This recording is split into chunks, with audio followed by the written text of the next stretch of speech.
Well, a very good evening to you and many thanks for tuning in EBN TV. Welcome to the 9 p.m. Prime Edition right here. My name is Sammy Adika. And just a day after Kitui East Member of Parliament Nimrod Mbai assaulted a Kenya Power official, his action has stirred the internet with many condemning him. Well, many have also called him out for assaulting the officer, or rather the KPLC engineer.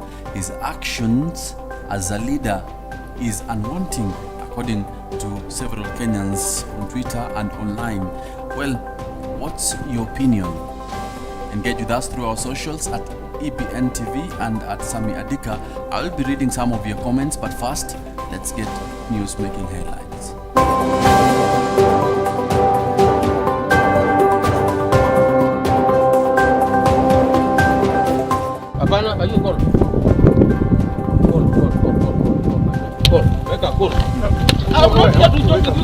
Kitui East Member of Parliament Nimrod Mbai arrested for assaulting a Kenya Power official as KPLC intensifies crackdown on illegal power connections.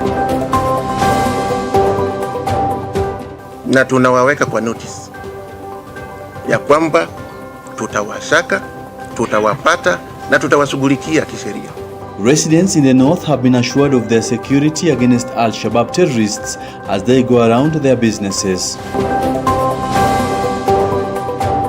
Government urged to caution different sports champions after boxing champion Abdul Rahman Ramadan sinks into poverty.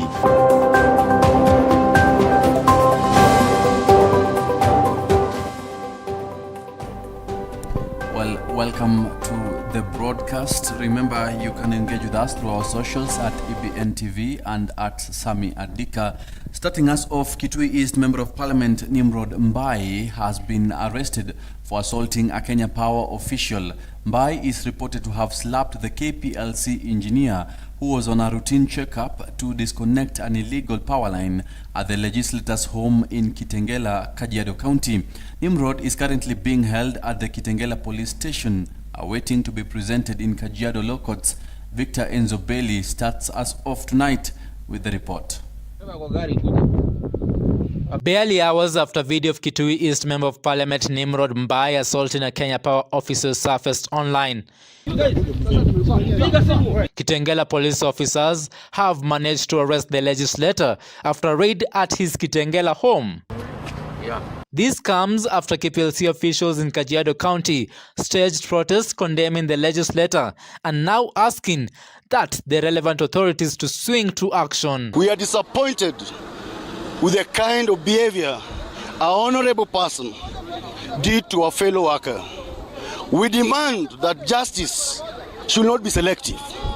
Sauti yetu lazima isikike kila mahali. Ilikuwa ni aibu kubwa sana kuona mkubwa wetu. He's an engineer by profession, sio mtu wa kubahatisha, akipigwa kama mnyama na anapigwa kama burukenge na anapigwa na mheshimiwa mkubwa. Kukua engineer sio kazi ya kubahatisha. Ni mtu amesoma, amekula vitabu. Tutakubali watu wawe wanajiwekea, mtu ananunua nyaya za stima, anajisambazia umeme, na ile hali kuna wateja wetu ambao wanakuja ofisini wanafanya application. According to a statement released by KPLC Managing Director Joseph Siror, the power company has vowed to intensify crackdown on illegal power connections across the country with the help of administrative police officers. While working to weed the network of these illegal and dangerous connections, we regrettably note an emerging trend of violent attacks against our staff. The list of these incidences happened on Monday, 3rd July 2023 in Kitengela, where our staff were attacked by the Kitui East Member of Parliament Nimrod Mbai. We have been engaging the security teams and all that can offer assistance in this space so that we can really stem this emerging trend to guarantee safety and to guarantee good working environments for our staff so that they can work freely and never fear that they might just be or they might encounter a challenge or they might be attacked while they are actually undertaking the work of the company. other lobby groups have come out to condemn the Member of Parliament unwarranted behavior, with the Kenyan National Commission on Human Rights calling for speedy investigations. Nimrod is accused of slapping and using obscene language while stopping the KPLC engineer and his team, who was sent to disconnect illegal power connections at homes within the area, including the legislator's home. Mbai will be arraigned in court on Thursday morning to answer to charges leveled against him. Victor Enzobeli for EBN TV.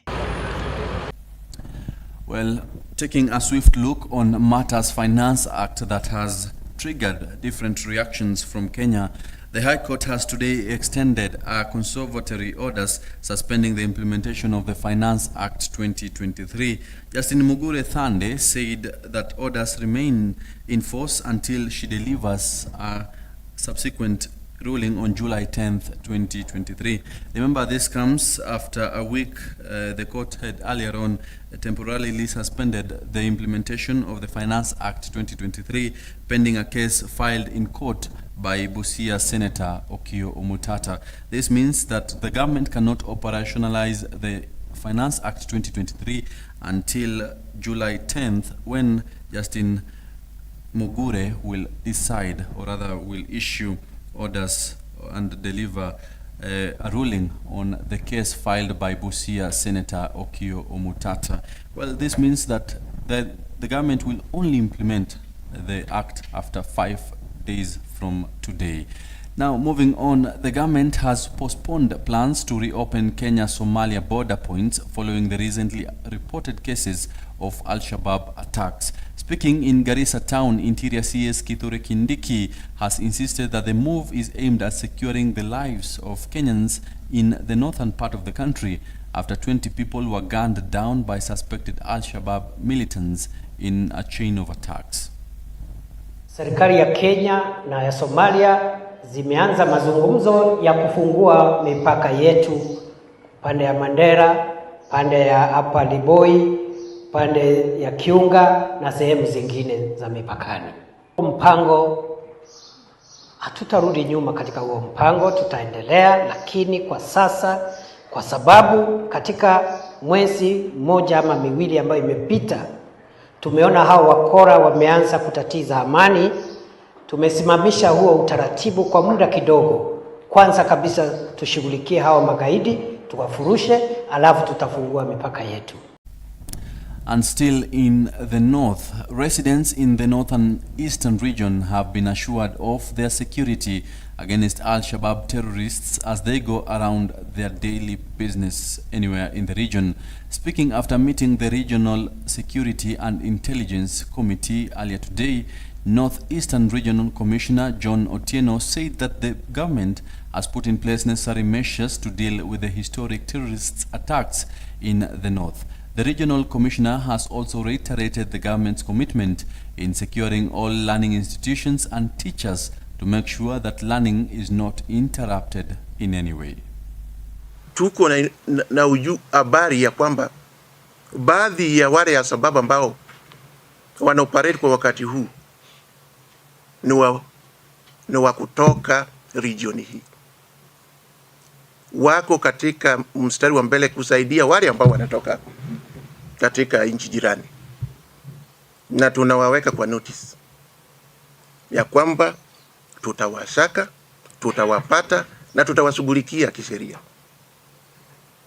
Hata sababu nataka niwaeleze, tutawashaka na tutahakikisha ya kwamba tumewashughulikia kulingana na sheria ya nchi hii.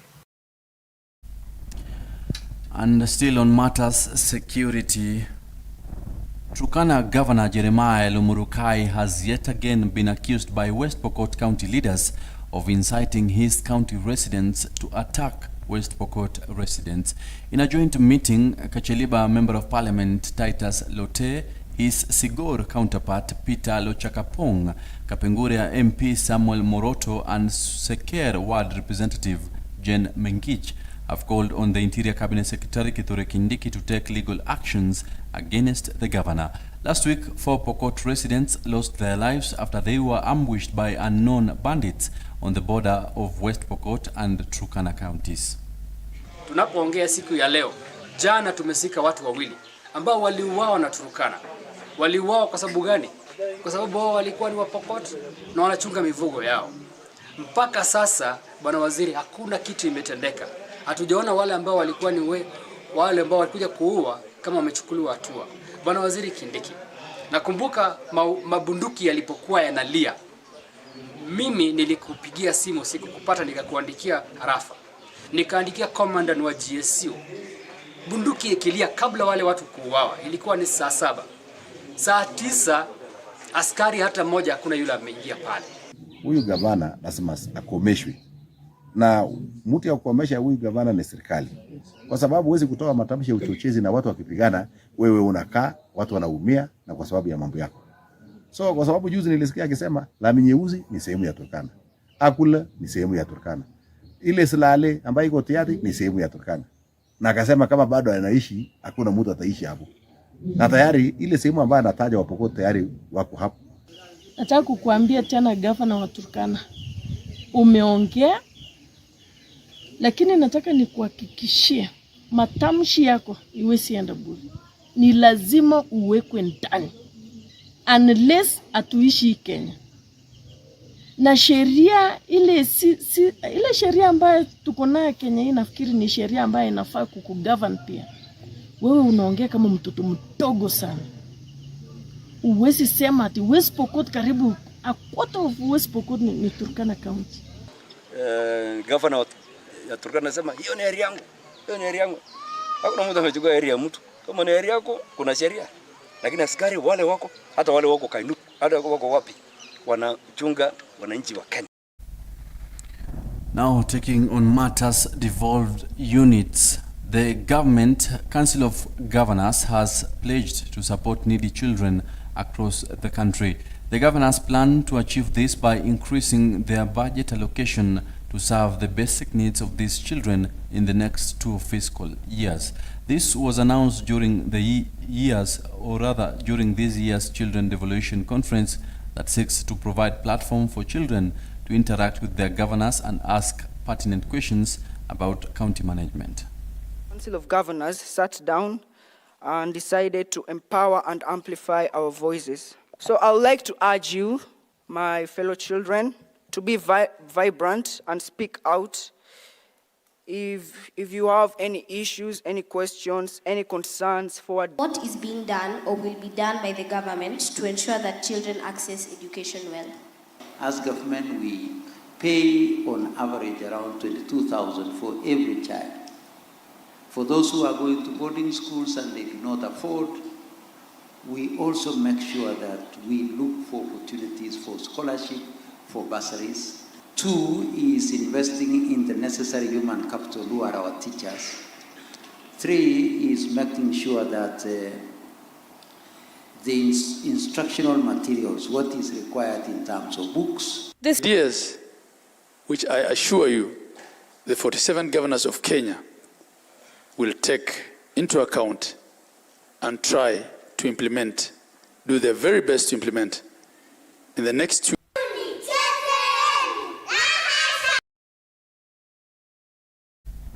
Well, we shall be taking a short break, but we'll be right back in a few. Remember the question of the day. Do you think that Kitui East Member of Parliament, that is Nimrod Mbai, would have reacted and behaved the way he did behave by harassing the Kenya Power and Lighting engineer who went to disconnect illegal power connection at his Kitengela home? Remember, is that a behavior of a leader of his caliber? Well, you can engage with us through our socials at EBN TV and at Sammy Adika on Twitter. I'll be reading some of your comments in a short while. Don't go too far.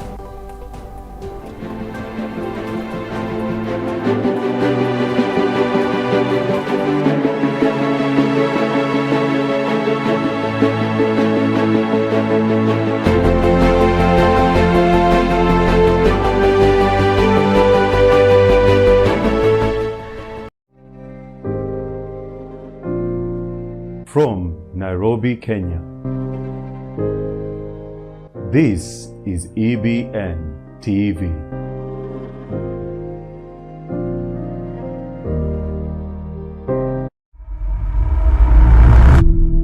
Before Christ went, he told us, go out into the world, preach this gospel, and make disciples, because it is the heartbeat of God. And that's what EBN is all about.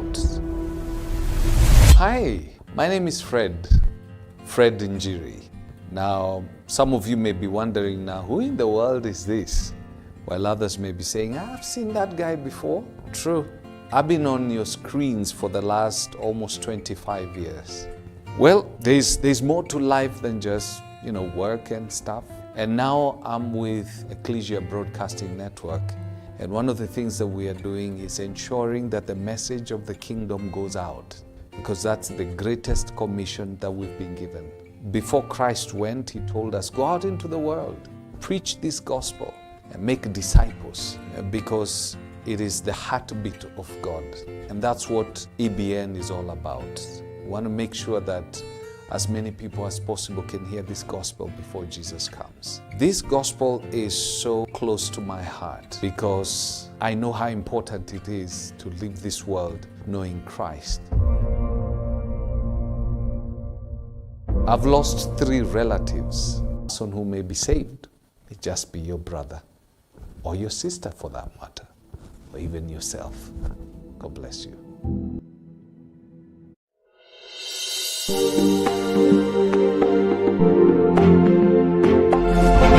You are watching EBN TV, transforming your world.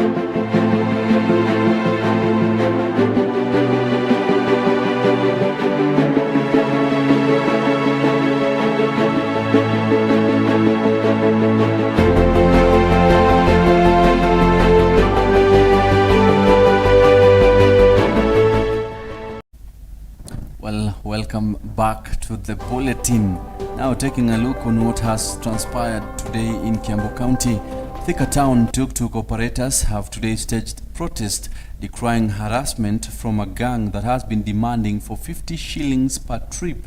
According to the group's chairman, Karanja Kimani, the gang has been threatening a number of them for a while now, and they want the government to intervene and flush out the gang. The protest, which caused traffic snarl-up at the Kenyatta Highway for hours, was later managed after the police used tear gas to disperse the operators. Wamekuwa wakinyanyaswa, wamekuwa wakichukuliwa pesa kwa barabara, wamekuwa wakimwagiliwa, wamekuwa wakikandamizwa, wao wakipewa stage wa operate, wananyang'anywa na watu ya bodaboda. Watu ya bodaboda wanataka memorandum of understanding, wanapewa pesa ili watu ya tuktuk wa operate. Sisi wana tuktuk tunalipa kanjo, tunalipa 200 kwa mwezi. Tuktuk zenye ziko overall under Kiambu County tumeregister pale kwa county na ni tuktuk more than 1,400 ziko under Kiambu County government, na wote wanalipa bairo kwa mwezi. Wanachukua tuktuk, wanasukuma, wanapelekea askari. Ikitoka hapo kwa askari inalipishwa 5,000. Wanasukuma tuktuk ingine wanachukua, wanapeleka pale stadium, inaenda kuchukuliwa pesa huko. Hiyo ndio furaha yao, ili ati wapewe pesa wasisukume hiyo tuktuk wapeleke pale kwa polisi. Kusema ukweli, hawa watu wa pikipiki, sisi ni watu wa pikipiki na watu wa tuktuk wameungana, wameenda kwa sababu wameshindwa na kazi yao, wanakuja sasa kwa mashimo zetu kuja kutuharibia kazi. Mali sisi tunalipisha 50, ndio wanakuja kulipisha mbao. Sasa vita iko katikati yetu na wao. Kama wangekuwa nalipisha 50 kama sisi, ingekuwa. And crossing over to the western part of the country, Kakamega County scrap metal dealers have distanced themselves from the recent cases of vandalism and stealing of Kenya Power electric wires. This comes barely months after Kakamega County stopped the scrap metal business in a bid to catch up with the unknown individuals who have made Kenya Power record loss running into millions. Speaking during a consultative meeting with security officials in Kakamega County, they have called on the government to vet and issue license to legal scrap metal dealers, which will help avert such cases. The county residents have also been urged to be keen and avoid fraudsters who have tainted their scrap metal business. Tuko na mikakati ya kuhakikisha ya kwamba watu wote wanaofanya kazi katika hii county wamepata leseni ili wafanye, na wale wanafanya wakijificha ficha wajue ya kwamba serikali imewamulika na wakati wao utaweza kukua mgumu zaidi. Tuko na leseni karibu 5, 6, 7 ambazo tunatakiwa kukata ili ufikie kufuzu kukata leseni ambayo imewekwa kwa bei ya dealer shilingi 1250 na agent 1150 na collector 1050. Gharama hizi zote ukiweka pamoja na uchumi wetu vile huko, unafanya watu wengi wanaiari kufanya kazi za magendo badala ya kukata, kwa sababu gharama iko juu sana, na hiyo basi inaruhusu ama inapeana fursa ya watu kupita njia ya kando. Kwa hivyo tunaomba serikali pia iweze kushusha bei na kuona ya kwamba biashara hii inaweza kuongozwa katika mwongozo mzuri na ambao unawezekana. Tumejadiliana sisi kwamba tufanye kazi kwa kushirikiana na polisi kuhakikisha kwamba mali ya serikali haipotei. Jambo la pili, leo ulikuwa mkutano wa maana sana kwa sababu ulikuwa ni mkutano wa kujadiliana, sio mkutano ule ambao unakuwa kuvutana. Na tunashukuru sana Kenya Power ambayo imetukalisha leo. Tukajadili kwa urefu sana jinsi mali yao huwa inapotea. Na tukapata kwamba mali yao kwa wingi saa zingine inapotea kwa watu wa hao makontrakta wao, hata hao wamekiri ni ukweli. Pia mali yao huwa inachukuliwa na watu wa welding, pia wakasema watafuatilia. Na istoshe hiyo mali yao pia tuna wale watu ambao wanahusika na mashini za winding, zile ya kuchomelea. Wakati wana rewind hiyo mashini wanatumia hizo waya, na pia wakasema watafuatilia. Kwa umoja sisi wote watu wa Kakamega na Western kwa region tumesema tutashirikiana nao, Kenya Power, Kenya Police na vitengo zote serikali kuhakikisha kwamba wale wezi wameshikwa. Napelekwa mahali pengine ambao wanahitaji zaidi. So let us not do that kwa sababu we are denying other people who need those services.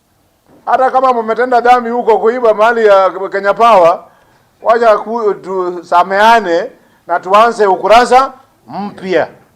Na going forward tutaapa ya kwamba thou shall not steal again, isn't it? Na Mungu atufanyie nini? Atusamee.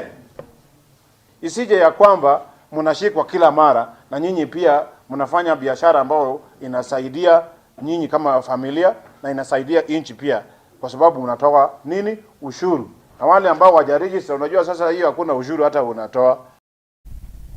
Now moving to Laikipia County. The county residents now want the government to develop sustainable measures that will cushion different sports champions from sinking into oblivion. This comes after a boxing legend is reported to be living in abject poverty in Majengo slums, that is Nanyuki town. Despite having several medals to his name, Abdul Rahman Ramathan, a one-time boxing champion in the Olympic Games held in Canada in 1990s, is currently a watchman in the town.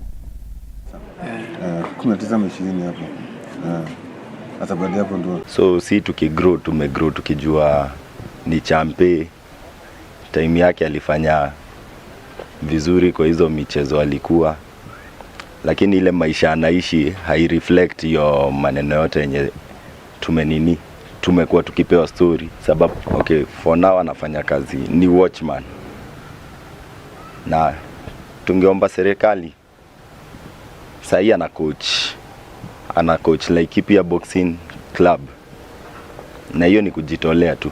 Tungeomba county kama inaweza msupport aweze kunacha hawa mayouth, sababu huku ghetto vijana wameingilia madawa nini, lakini unaona sport tu ndio inawatoa kwa hizo staff. So kama angepewa chance hapo wana coach, hizo maneno zote azingekuwa zinafanyika, sababu hao mavijana wakiwa busy hapo wana train, hawana time ya kutumia hizo madawa. Na tukiangalia pia hapa Kenya unapata mashujaa wengi wanakuwa hawadhaminiwi, hawapatiwi kipaumbele, manake unaona hiyo talanta yake. Saizi kama angekuwa amepewa kazi ya kufunza ngumi, saizi tungekuwa na hizo hao vijana wakipiga ngumi, na pia wangekuwa wanainua bendera ya Kenya juu kama venye tulikuwa tunajulikana Kenya sababu ya ngumi.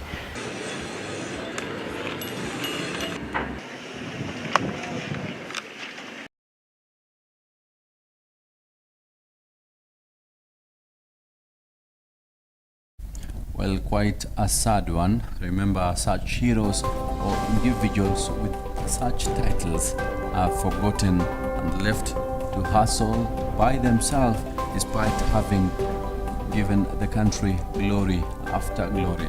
Well, we hope that Ramadan will get assistance from the government and the necessary sports department led by Ababu Namwamba. And just taking a swift look on some of the comments right there on our socials after the question, do you think that the Kitui East Member of Parliament, Nimrod Mbai, had to react the way he did? Because he is a leader and a leader of his caliber. Is he right to have behaved the way he did? Remember, these are people that we go to the ballot to elect so that they can present us in Parliament and also they can be our voice. Well, on our Facebook, hello kama ndio hawa MP wetu heri tukae bila, ni Kim kutoka Kitengela, thank you. Sometimes I wonder where we went wrong. This is Melissa. Kenya imeisha. That is Alan. Well, we hope that justice shall be served accordingly. Well, my name is Sammy Adika. Many thanks for choosing and tuning in EBN Prime Edition today. Have yourselves a blessed night.